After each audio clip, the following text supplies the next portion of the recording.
Bom dia a todos. Subo à tribuna para tratar de temas de relevância que, inclusive, discuti há pouco com a imprensa, temas de relevância nacional, mas que, quando a gente silencia para eles, eles terminam chegando à realidade local. Porque todo movimento ele começa silenciosamente em reuniões lá em cima e depois ele vai se transformando, como eles dizem na questão da janela de Overton. O que não era possível aparecer na janela, com o tempo vai se deslocando a janela e novas coisas vão sendo vistas. E nós vivemos um tempo agora em que o judiciário, o STF, começa esse movimento de maneira cada vez mais intensa, ele vai testando o tempo todo a sociedade. Depois de toda essa inconstitucionalidade em cima desse processo que culminou com a prisão de Bolsonaro, generais, pessoas do povo, manicures, missionárias de igrejas evangélicas, inclusive maranhenses, condenadas a 14 anos de prisão, regime fechado, por uma tal de tentativa de golpe. Primeira tentativa de golpe da história da humanidade, sem uma arma, sem uma consumação daquilo que tivesse sido, e a gente ainda tem o cinismo de ministras como a Carmen Lúcia ainda dizendo, não, eles estão condenados porque se tentativa tivesse sido concretizada, nós não estaríamos aqui. A grande verdade é que a tentativa não exige consumação dos atos ao final, e sim a consumação da tentativa em si, de alguém na rua, de alguém tentando depor alguém, de alguém tentando interromper a normalidade de ações de governo, do judiciário. Até onde eu sei, não tem funcionamento praticamente, a não ser em regime de plantão do judiciário. Remoto.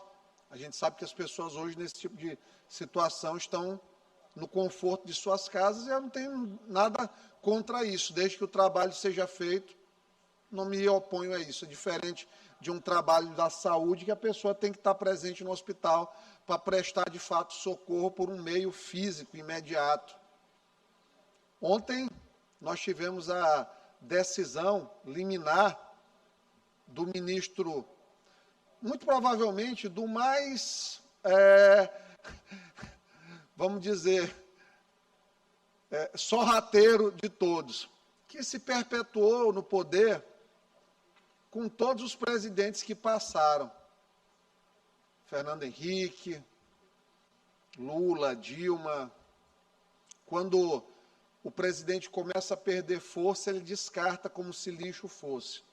Eu falo aqui do ministro Gilmar Mendes. Não tem nada contra a pessoa dele, não sei nem quem é, só sei que fala meio enrolado assim, tem uma fala que parece aquele personagem da Praça é Nossa, o velho babão, mas, infelizmente, do ponto de vista da constitucionalidade, do respeito, de fato, ao que a gente tem de lei suprema no Brasil, o ministro Gilmar tem cada dia mais exercitado o cinismo. Outro dia ele cometeu o disparate de dizer que esses pseudo-crimes que condenaram Bolsonaro e tantas pessoas eram crimes impassíveis de anistia, graça, perdão, indulto, chame como quiser o Instituto. De onde ele tirou isso da cabeça dele? Porque ele acha que não é conveniente. Que a Constituição está lá, clara. Legislador, constituinte originário, ele foi lá e disse, olha, é isso aqui, é terrorismo hediondo. Engraçado que quando fala em comparar facção criminosa com terrorismo, não pode, é um absurdo, vai mexer com direitos fundamentais dos bandidos e tudo mais. E quando é para baderna, riscar com batom uma estátua, isso aí é equiparado a terrorismo na cabeça deles. São os verdadeiros canalhas, na acepção da palavra canalha, aquele que tem uma fragilidade moral, de fato, que tem volúveis e termoinstáveis os seus princípios. Para mim, isso é uma decepção muito grande, porque eu perdi 5 anos e meio da minha vida, porque tive que trancar o curso de Direito aí um período, estudando Direito. Hoje, digo que, do ponto de vista de acreditar na justiça, pouquíssima fé diante de tudo que está acontecendo. Acontece assim de maneira quase que semelhante a um estupro. Vai-se mediante a força colocando mais profundamente, e se não tiver oposição, resistência, reação, vai se colocando mais e violentando mais, até um ponto que parece que fica insustentável. Numa mesma semana, Alexandre de Moraes negou o direito do Carlos Bolsonaro visitar o pai por 30 minutos no dia do aniversário dele. O que se fala de uma pessoa como essa? É um lixo de ser humano. Da mesma forma que o Dias Toffoli foi um lixo de ser humano, quando ele proibiu o ex-presidente Lula, que era ex-presidente à época, de ir no enterro do irmão. E isso até hoje gerou uma mágoa no Lula que ele não tem diálogo com o Toffoli. E o Toffoli fica tentando ali se humilhar para tentar chegar ao governo de novo, às graças do governo, mas criou essa fissura. Proibiram um filho de visitar o pai, um ex-presidente, que foi preso injustamente. Organismos internacionais, com o tempo, vão validar essa tese, da mesma forma que no momento que o Alexandre de Moraes pedir aos Estados Unidos a extradição do Ramagem e a justiça americana precisar se debruçar no processo para se manifestar por sim ou por não pela extradição, um país verdadeiramente democrático, com uma justiça que ainda funciona, não é perfeita também, mas ainda funciona, vai dizer que isso aqui foi manifestamente ilegal. Então, Alexandre de Moraes fez isso. Dias Toffoli conseguiu colocar sigilo nível 5 num processo do Daniel Vorcaro. 17 bilhões de reais de prejuízo aos cofres dos contribuintes, que é quem de fato sustenta o Estado. Sigilo nível 5. A advogada do processo do Banco Master, a esposa do Alexandre de Moraes. É estranho, né? É uma coisa muito estranha. E ontem, o Gilmar Mendes, em uma ação proposta, olha como a cronologia ela é legal, assim, quando a gente começa a acompanhar o noticiário e ligar os pontos, vai ficando tudo muito claro. No domingo, ou na segunda-feira, o Alexandre de Moraes, num encontro de associação de magistrados, ele foi lá e disse, olha, o judiciário brasileiro não tem que ter vergonha de altos salários, ou de pleitear melhoras salariais, porque é o judiciário mais forte do mundo. Ele confunde o papel do judiciário, que deveria ser de equilíbrio com força. Judiciário não é um poder que está lá para dizer o que vai ser feito em termos de política pública, não está lá para dizer o que vai ser ou deve ser feito em termos de raciocínio coletivo social, de dizer quais são as pautas que a sociedade quer enfrentar por mecanismos normativos ou não. Para isso existe o legislativo. Para esses dois poderes, o que executa a política pública e o que legisla de acordo com o espírito do tempo, aquela coisa do zeitgeist que eles dizem, essas pessoas são as legitimadas pelo voto popular para, a partir dali, dizer isso aqui é pauta da sociedade, isso aqui não é mais permitido por lei. O judiciário, a ele cabe aplicar a lei de maneira equilibrada. Não querer ser resolvedor de conflitos sociais. Os conflitos se resolvem porque o judiciário deveria pegar o arcabouço normativo e interpretá-lo conforme foi gestada a lei.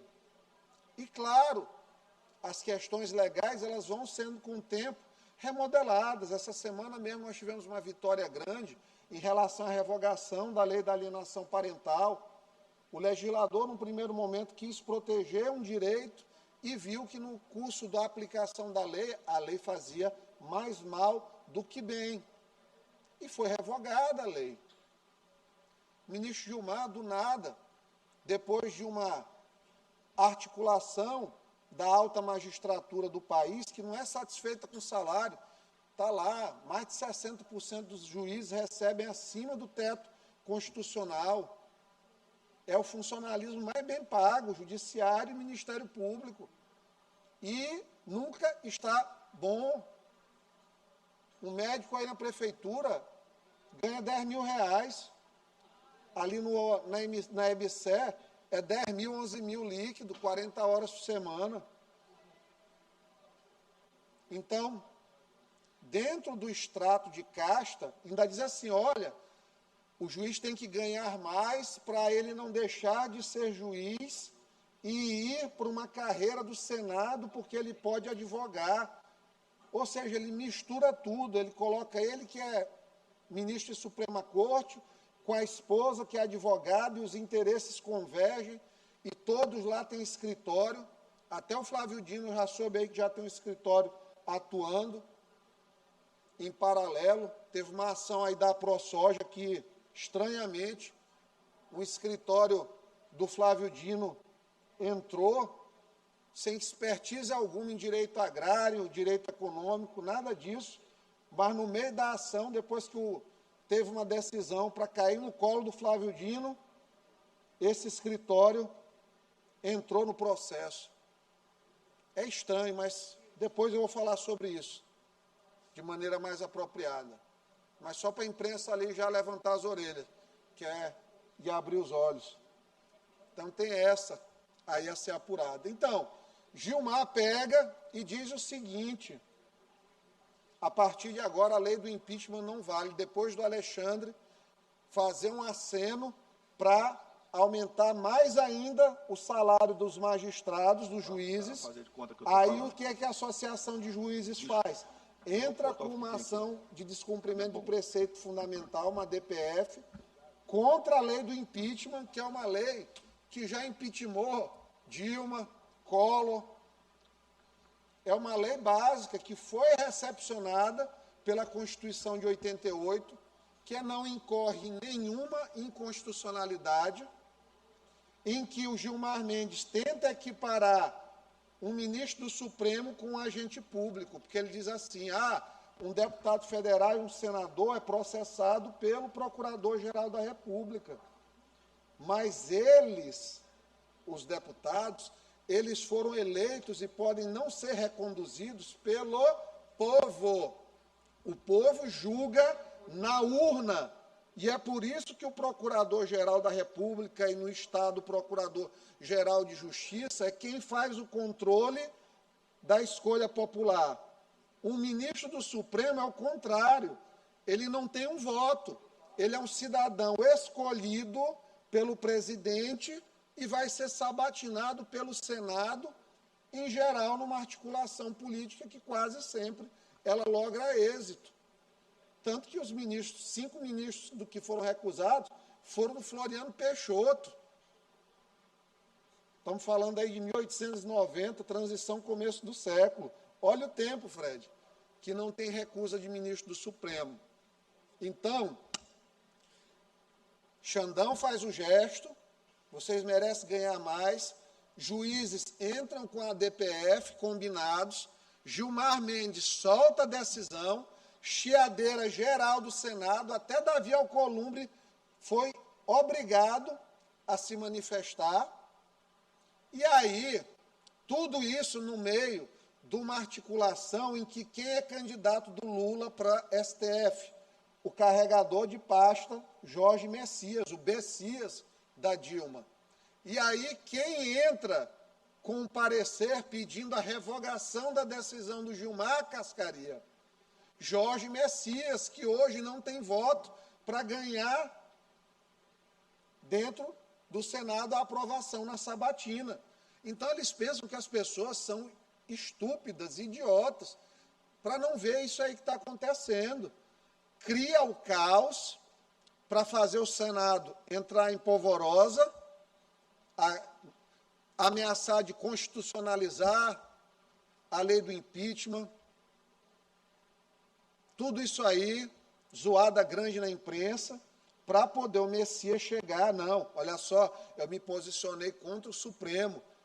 Eu vou me colocar aqui ao lado da legalidade da Constituição. Estou dando essa prova de lealdade ao Senado. Tudo combinado. Dá nojo disso aí, infelizmente. Porque é olhos vistos. A corrupção em cima da coisa não tem. Vai ser removido quem eles acharem que precisa ser removido. A jurisprudência vai mudar quando eles quiserem. Para vocês verem, está aqui. Flávio Dino está lá com o overweight dele em cima dos papéis da ação do TCE do Maranhão, sentado em cima com força. Né? Eu usei um pleonasmo vicioso aqui de maneira intencional, sentado em cima.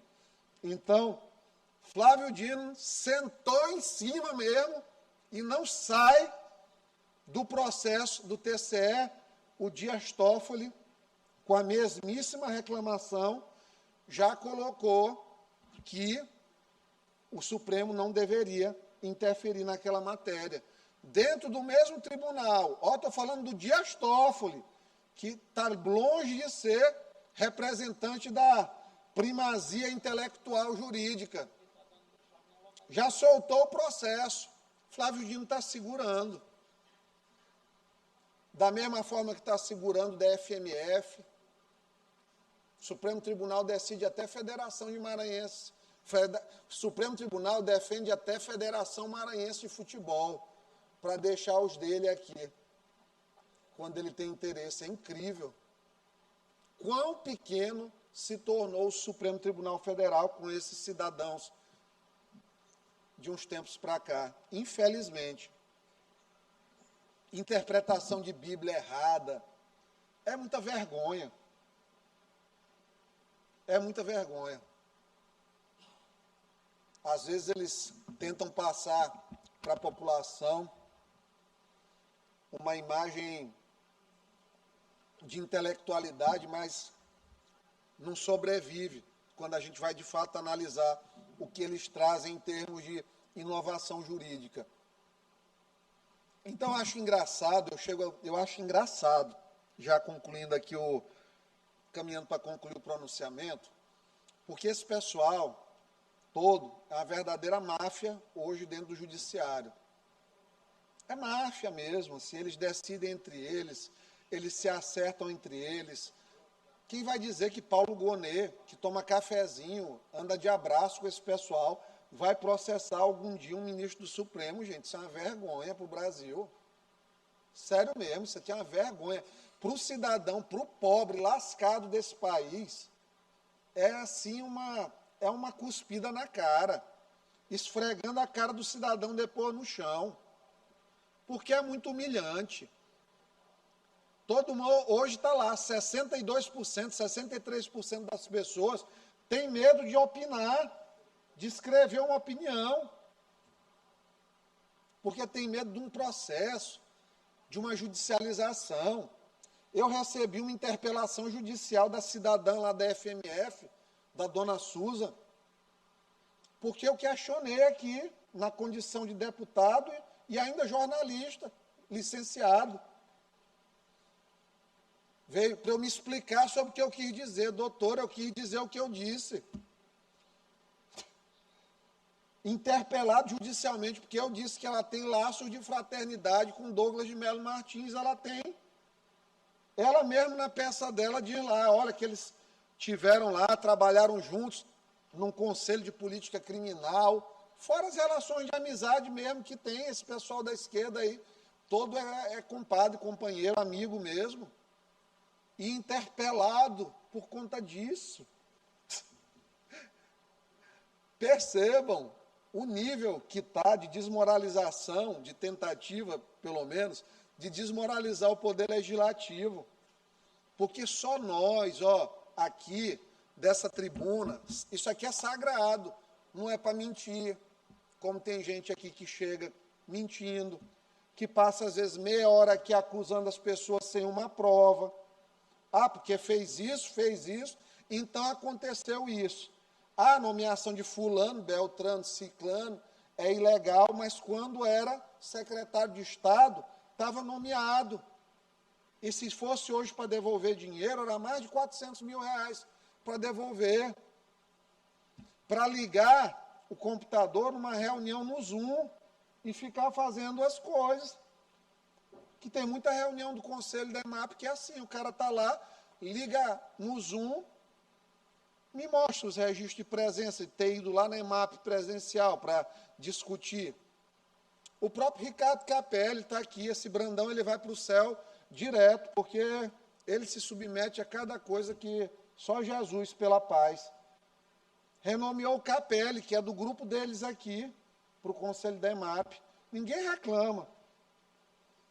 Márcio Gerri com Robson Paes disseram, vamos entregar a secretaria. Brandão, tá aí, deixou. Eles estão aí. Seu Rubão continua nomeado na SECAP, nunca saiu. Aí estão aqui, sobe, cria essas histórias. Todo mundo é desonesto. Eles são os santos do mundo. Eu ficaria constrangido, que graças a Deus eu nunca subi aqui na tribuna para dizer que eu sou santo. Graças a Deus, não tem essa. Aí eles criam aí, eles já desistiram, né? Porque tem empresa de não sei quem no governo, ganhou licitação, pregão eletrônico contra vocês, tudinho ainda no governo do Flávio. Foi ilegal, foi no governo de vocês, lá dentro. Então, assim, eles vão desistindo, né? Vão desistindo. E eu acho engraçado. Eu fico aqui, às vezes, vendo. Porque eu sei que, no fundo, isso é tudo falta de um carinho. Aquela saudade de andar de avião. Deve ser ruim ter que ir ali para Presidente Juscelino, Humberto de Campos, andar de barca. Antigamente era... Chegava, falava com o pessoal, já voltava para outra reunião. Ô, secretário, deputado, ô, meu futuro deputado, era bom, tinha folha para botar assim quem queria, não tinha que tirar do bolso para resolver um cabo eleitoral. Não, não te preocupa, eu coloco aqui, que nem parece que a Criciele estava fazendo lá no IEMA, que o Otelino diz. Ah, nepotismo. Rapaz, essa história de nepotismo, quando eles acusam, eu fico mais constrangido ainda. Porque quando vai, Micael, obrigado por ter voltado para assistir, eles colocam no partido. É o pai, é o irmão de um. Aí, ó, Otelino, que é um cara muito querido, mas tem essa incoerência aí latente. Quando ele vai aqui, nepotismo, quando ele vai para Solidariedade, ou quando ele foi lá na época para deputado, ele era presidente da Assembleia, que era candidato preferencial, irmã. Quando pegou Solidariedade, quem era candidato a prefeito? Irmã. Parente para diacho nomeado. E aí está falando aqui de nepotismo. As esposas de alguns trabalhavam aqui, trabalham na Assembleia. Nada contra a esposa de ninguém, que não conheço, desejo o melhor, que seja sempre feliz, mas eu ficaria calado. Eu ficaria calado, porque, cara, é feio. Tu tá apontando o dedo. Minha mãe me disse a vida todinha, dedo que tu aponta um, volto 3 para ti, pelo menos. Eu fui criado com essa educação. Então, assim, é por isso que eu estou aqui há 7 anos, ainda não passei uma vergonha aqui na Assembleia. Porque, gente, esse negócio de nepotismo em política, em várias áreas da coisa, infelizmente é o planeta isso aí. Na Inglaterra tem família real. Infelizmente. Lá nos Estados Unidos, John Kennedy, Kennedy Jr., Robert Kennedy Jr., George Bush, George W. Bush. Na China, lá, vai sucedendo algumas vezes. Na Coreia, vai sucedendo. Isso, aí falei agora ditadura, mas nas democracias vem também. Na Bahia, a CM Neto. Está 20 anos com o PT. Aí o PT bota a mulher do Camilo Santana para ser conselheiro, a mulher do Jader Barbalho, que são todos aliados do Lula. Saiu agora aqui uma denúncia que o Lulinha recebia 300 mil por mês do careca do INSS, e eles aqui são tudo lulista. Lula é o cara. Bolsonaro, pronto, para não dizer que não estou criticando só do lado de lá. Bolsonaro, meu líder.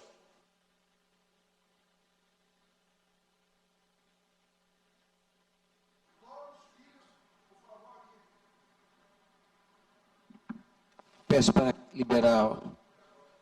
Já some, por favor, com o expediente final. 10 minutos. Então, é Bolsonaro, pai, é Michele Bolsonaro.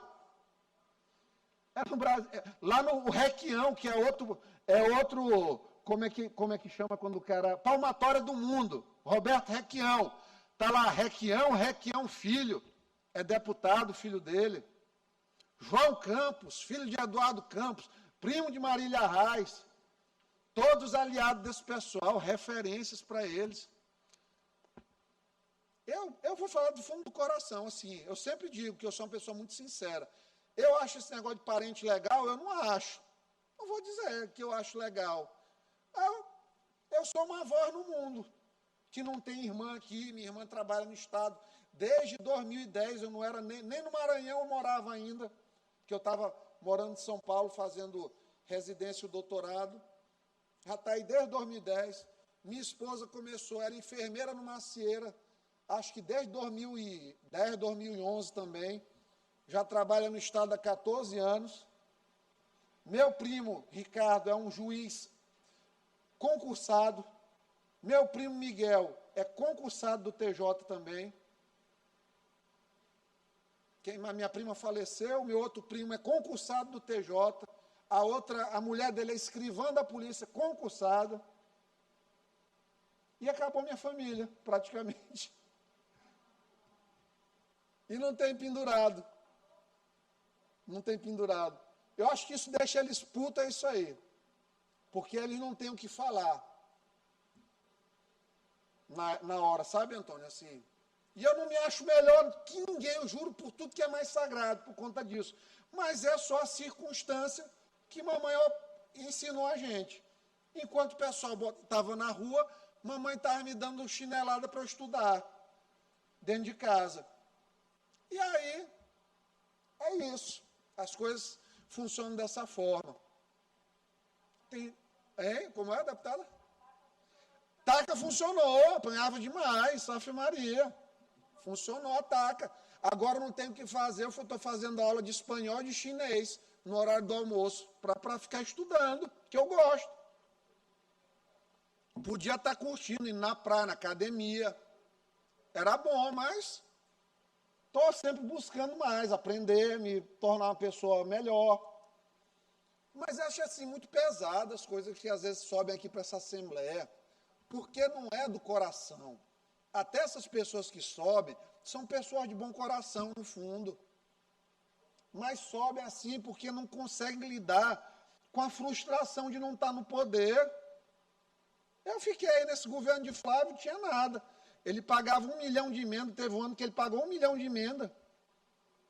No ano da pandemia, acho que pagou alguma coisinha a mais. E agora Brandão é o coronel, é o malvadão. Está aí gente com 3 milhões e meio, 4 milhões empenhado.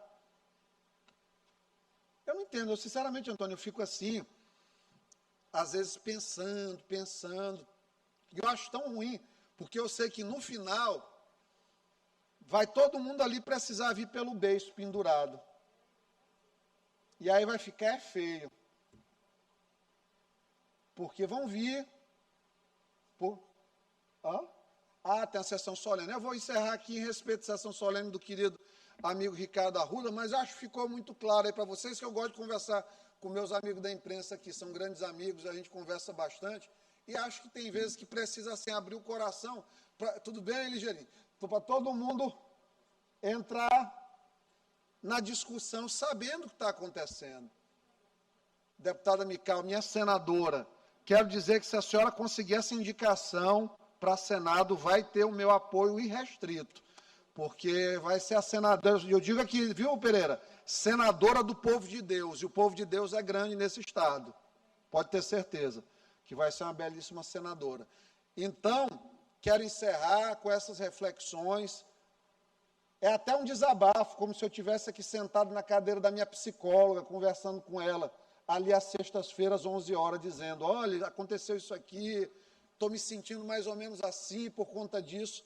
Eu acho que eu estou me dando esse direito de colocar para vocês as minhas insatisfações com o que está acontecendo no Brasil e com esse judiciário e com essa política, às vezes, nociva, que não nos eleva em 1 milímetro sequer, apenas nos diminui. Muito obrigado.